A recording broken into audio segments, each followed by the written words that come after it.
She wrote a letter to Hitler. She wrote a letter to Hitler we saw in the scrapbooks. Enough with this already. Let's sit down and talk about this. Did he answer her? No. Somehow that got by. His social secretary probably said, I don't think so. Yeah. But she was ready to go there and give him a piece of her mind. And she would have.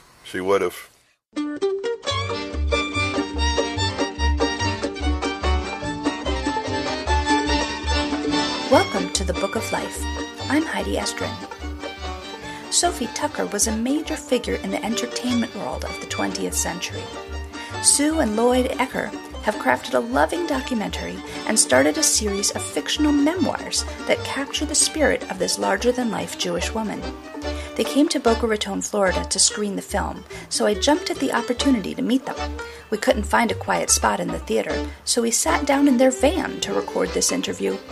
After listening to them, I bet you will be excited about Sophie Tucker too.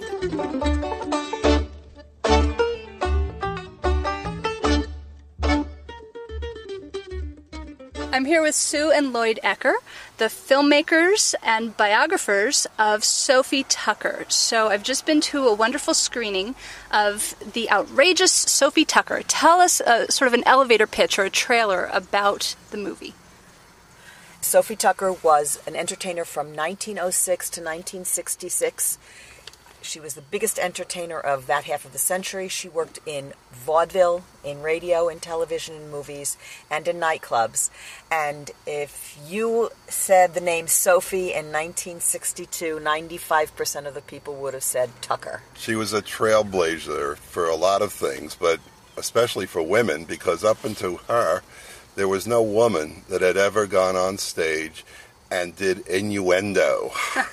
And because she did that, and she was a heavy woman and not particularly good looking, she stood out in every way.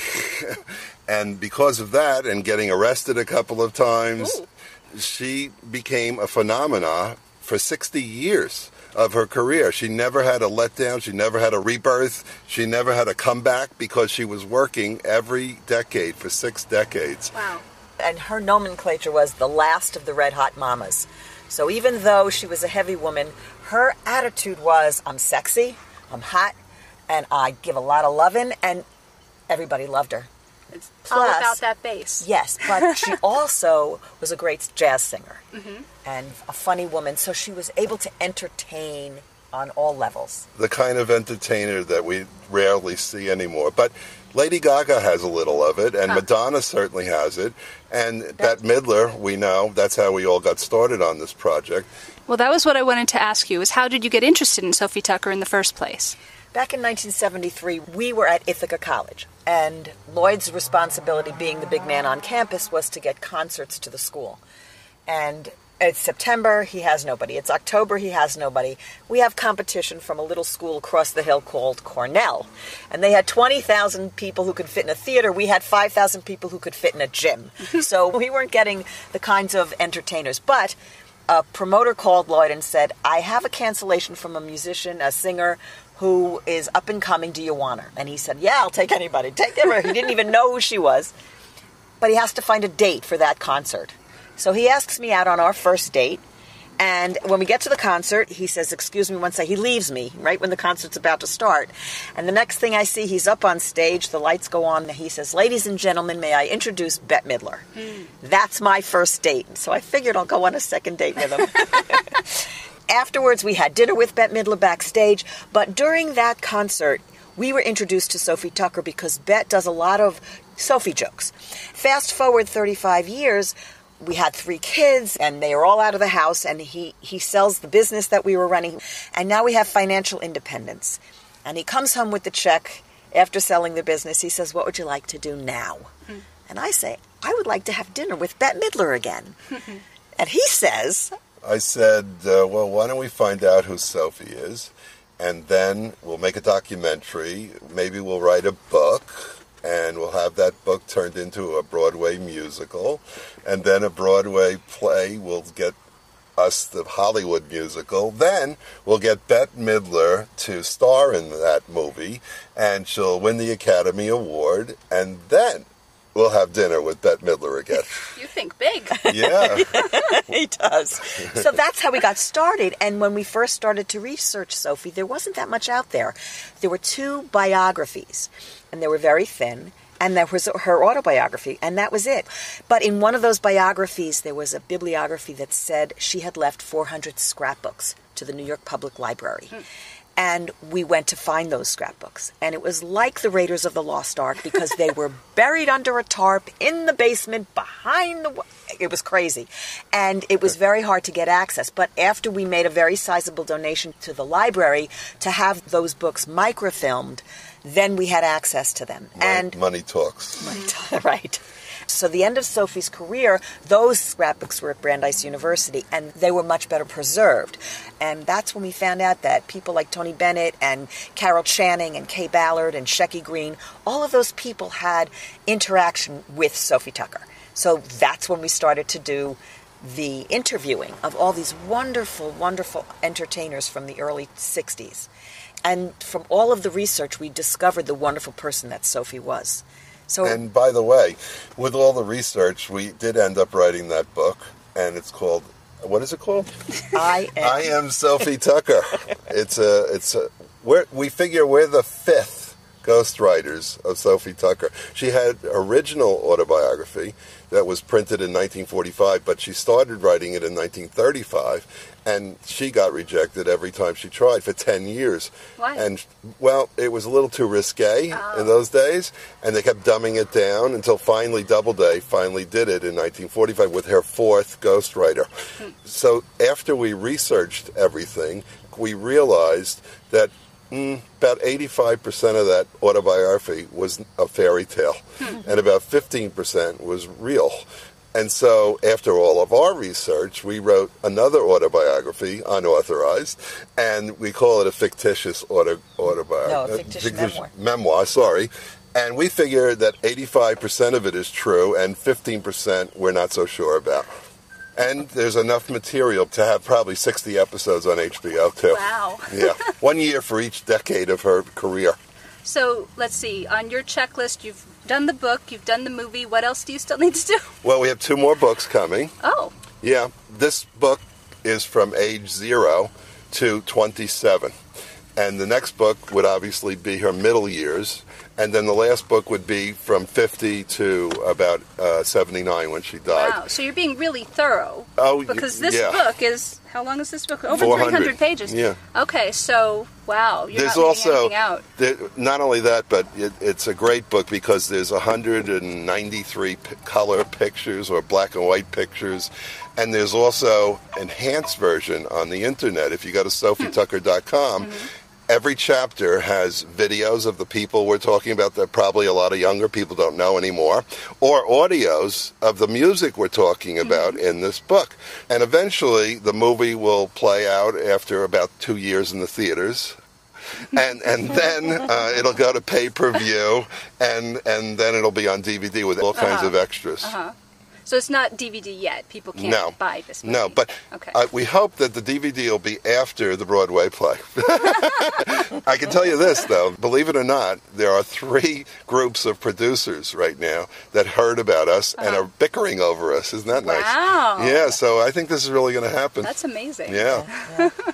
Okay, so tell a little bit more about the book. Is it the same research you just used in multiple ways? Or did you have to do something differently? So, for instance, you saw the movie, and we briefly cover her childhood.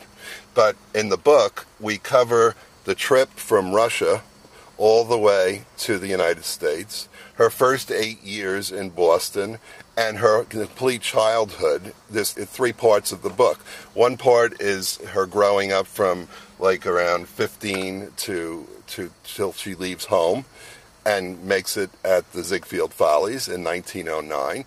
And the second part, we go flashing back to the Russia story all the way. And the third part is the end, when she's at the Palace. When she makes it to the Palace Theater at age 27. Yeah.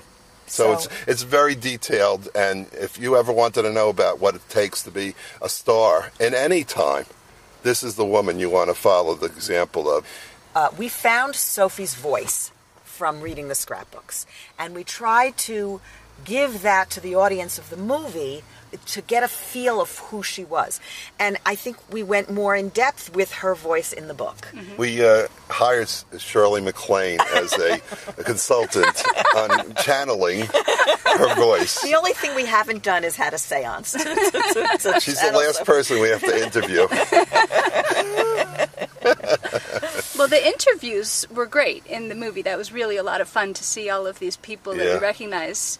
So there must have been a lot of stuff you had to leave out that you just couldn't fit into the movie. Was there anything really great that just somehow didn't fit that you had to leave out? The thing is that a lot of the entertainers that we interviewed didn't have a lot of interaction with Sophie because they were production singers or they were production dancers. And so Sophie really didn't interact to have a lot of stories for them. But they did tell us things like Gloria Leroy. She was an actress. She was on All in the Family. She was the neighbor upstairs. Boom Boom. Boom Boom. That was her claim to fame. Right. And she said she was in a show, and, of course, Sophie was the star, and she was on the elevator, and Sophie got on the elevator with her, which she was shocked because this was the star. She could have her own elevator, but Sophie just was so gracious, and she talked to her. Just that trip up the elevator changed her perspective of what Sophie was about. Because a little further on that, the chorus members weren't allowed to ride in the elevator. But if you were the lead dancer, she knew that this lady was the lead dancer at the Latin Quarter. And because she was the lead dancer, she said, all right, you can come in. That's how she talked. Come in, you're allowed. And so she said that when she wrote her autobiography, the title of the book was going to be Sophie Tucker Let Me Ride in the Elevator with Her. True story. But all of the people that we interviewed were so gracious. By and large, for me, anyway, I know that Lloyd had a different perspective when he went into this project. He saw Sophie's business acumen as what attracted him. The fact that she created her audience and that she knew her business. Nobody walked all over her. That's what attracted him. For me, it was Sophie's generosity of spirit. Now, when we interviewed all of these entertainers who had to be at least, well, some of them were younger, but they were 80 or older. And we walk into their living rooms, and we put on the microphone on their lapel, and we say, tell us about your life when you were in your 20s, when you were just starting your career. And all of a sudden, their shoulders go back, their chest goes out, there's a smile on their face, and there's this energy emanating from their eyes. And you could see that they're engaged in life. And it made me feel like this was the mitzvah that we were doing, is that we were bringing them an hour or two of reminiscing that made them feel younger and made them feel alive. And it was just so wonderful. And they were so gracious and so appreciative. It just made me feel that no matter what happens with this project, we have been a success. See, we also interviewed two people who were 16 years old when they met her. Yeah. One was Paul Anka, and one was Brenda Lee. And they didn't really have many stories to tell, so we got them in the credits. You might remember seeing them in the credits. But Paul Anka's story was really funny because he was 16, and she sought him out. He had a #1 record. I forget what this first #1. I'm sorry, I don't remember. And it was in Vegas at the time. And she wanted him to open for her in Vegas so the young people would bring their parents and get an audience. But the manager and the authorities said, a 16-year-old in Vegas, you can't do it.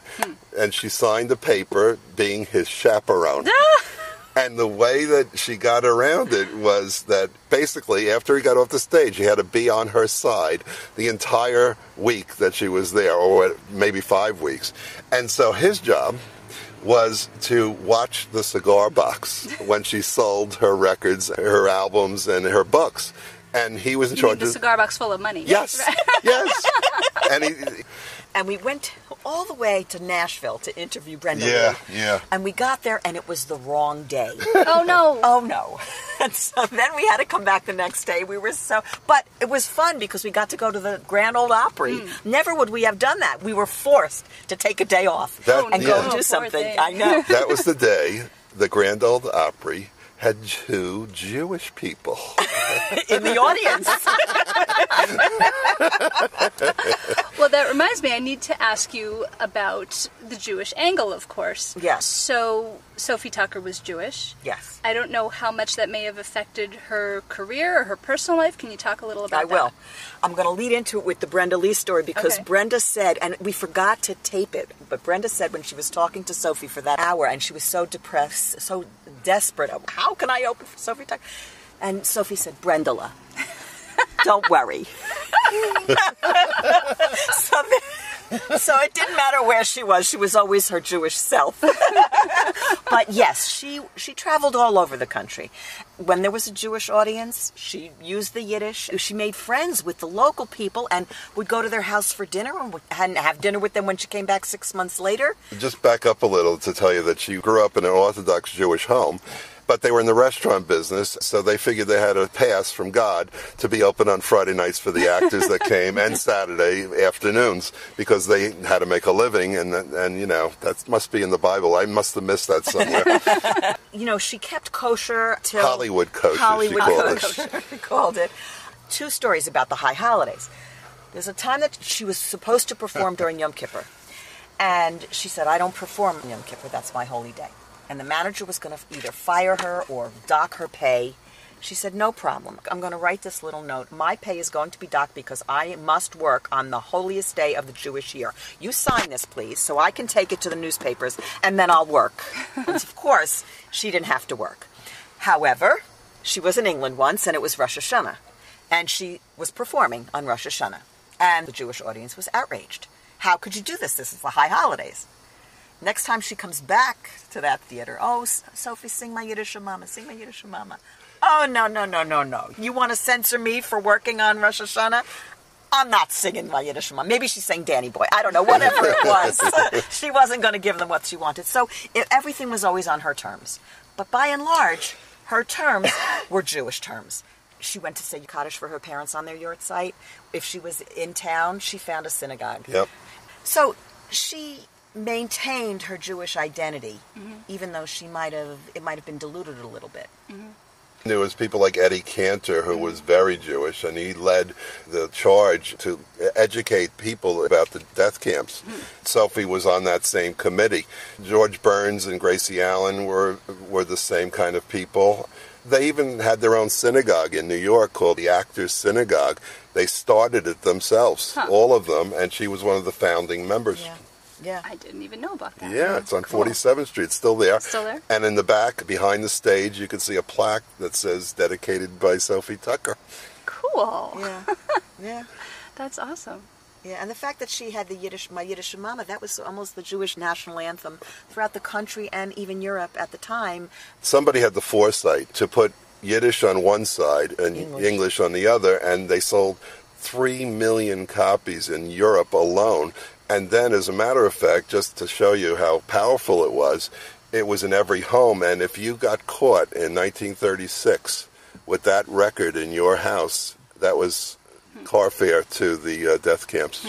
Yeah, that was part of Kristallnacht. That was break, part of what breaking, because it was a glass record. Oh. And they would find these records and they would break these records. And kill them. You know, it was she was there. Yeah. Even though she wasn't there, she was there. She wrote a letter to Hitler. She wrote a letter to Hitler we saw in the scrapbooks. Enough with this already. Let's sit down and talk about this. Did he answer her? No. Somehow that got by. His social secretary probably said, I don't think so. Yeah. But she was ready to go there and give him a piece of her mind. And she would have. But she did go to Germany and performed in Germany in 1931 and was a big hit, obviously, because it was before everybody was gone. And she went to Vienna and she went to Budapest. And she went to Scotland. She was in Glasgow. And everywhere she went, she had this game that she would play. She would go into the Jewish section and look for a record shop and say, do you have my Yiddish Mama in Yiddish? And they'd say, yeah, well, of course we do. We got salt, we got pepper, and we got the Yiddish Mama. And she says, oh, I'm Sophie. No, you're not. No, you're not. Oh, put it on the record. And then she would sing along with the record, and all of a sudden, the store owner would go out in the street, Sophie Tucker's in my store. And there was a flash mob. There was the first flash mob. In every country she did this. That's great. Yeah. Well, I could tell that you guys could just talk about her all day long. That's right. We're going to have to charge you for this. We have all these stories in our heads. She was the real Forrest Gump. That's what we keep She was. 7 presidents she was friends with, and the kings and the queens of England. She had Elizabeth on her knee as a baby. Honorary godmother. Wow. Yeah. Get her in touch with her. I want to talk to her, too. You know, I remember when the towers went down in 2001. Oh, yeah. And David Letterman was the first person to go back on television after that happened, a week later, and how cathartic that was for the country. After President Kennedy was shot, Sophie Tucker was asked by Ed Sullivan to be the first person to come back on television. And calm everybody down. To down. heal the country, to calm the country down. And that's how powerful she was. And that's at the end of her career. That's how powerful she was. All right. Well, the one last thing I wanted to ask you, I noticed in the credits, you were naming everybody your best friend. These are our new best friends who were in the accounting department. This is our new best lawyer friend. These are our new best friends who knew Sophie Tucker. Here's our new best friends who didn't know Sophie Tucker. We're going to have to do the credits over now because we have another best friend named Heidi. Our best podcaster friends. Thank you. So is that like you're sort of taking a leaf out of Sophie's book? Yeah. Is that where that came from? When we send out our Hanukkah season, it keeps getting bigger every year. What we do, we take one of Sophie's Christmas cards and we just put Happy Holidays from Sophie Tucker, and then we write on the bottom, and Sue and Lloyd. Happy 2014, happy 2015. It keeps growing. It keeps growing, but it's our own little touch that we put into the movie because we wanted to make sure that everybody that we talked to, that everybody we interacted with gets recognized for helping us in this project, because you can't do it alone. And so that's why everybody's our best friend. It's been an 8-year-long journey, and we've had a ball, and we're keeping all these friends like you. That's great, and it was just so sweet seeing that in the credits of a movie. So, well, thank you so much for this interview. It's so much fun to talk to you. Thank you. Thank you. It's fun to do. Talk to you soon.